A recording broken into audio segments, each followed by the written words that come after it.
बड़ी खबर, 4 अगस्त तक ईडी की कस्टडी में संजय राउत।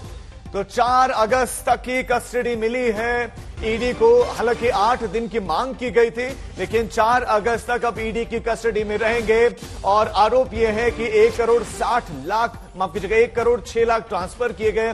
जमीनें जो दादर में खरीदी गई, उनके पैसे भी, 8 जमीनों के पैसे भी प्रवीण ने दिए थे। सपना पाटकर और वर्षा के नाम पर ये जमीनें थी और हर महीने 2-2 लाख रुपए दिए जाते थे। हर महीने 2 लाख रुपए संजय राउत को दिए जाते थे। ये ईडी का दावा है। अब 4 अगस्त तक ईडी की कस्टडी में रहेंगे संजय राउत। ये आज की सबसे बड़ी खबर। पात्रा चावल घोटाले में संजय राउत अब 4 अगस्त तक ईडी की कस्टडी में रहेंगे। 3 बार समन भेजा गया था ईडी की तरफ से संजय राउत को। 1 बार तो पेश हुए, लेकिन 2 बार वो नहीं गए, 2 बार पेश नहीं हुए। 7 अगस्त तक का हवाला दिया कि संसद चल रहे, नहीं पेश हो सकता, नहीं आ सकता, मैं एक जिम्मेदार सांसद हूं।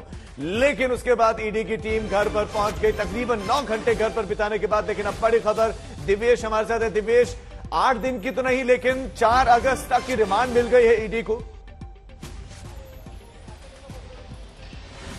जी बिल्कुल, 4 अगस्त तक की रिमांड में संजय राउत को भेजा गया है।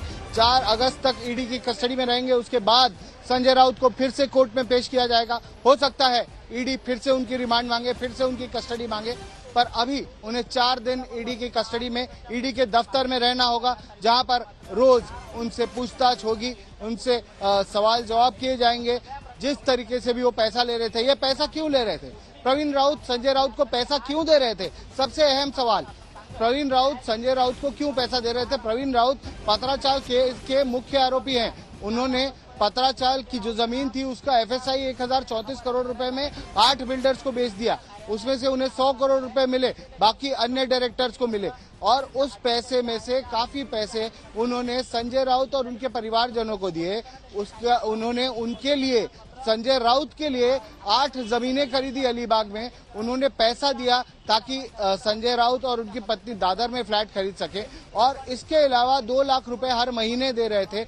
ये सारा पैसा क्यों दे रहे थे, ये सारे सवाल ईडी के अफसर अब संजय राउत से पूछेंगे। ये सब कुछ इन्वेस्टिगेशन में निष्पन्न हुआ है, ये सब कुछ इन्वेस्टिगेशन में बाहर आया है। और अब ईडी के अफसर इन सवालों के जवाब संजय राउत से पूछेंगे जब वो कस्टडी में रहेंगे। 4 दिन बड़ा तक सवाल यह है कि ये जो ट्रांजैक्शंस हुए हैं, क्या उन ट्रांजैक्शंस की डिटेल्स रखी गई हैं, पहला। और दूसरा, इस पर जो संजय राउत के वकील थे, उनकी दलील क्या थी, ये पैसा क्यों दिया जा रहा था प्रवीण की तरफ से संजय राउत को।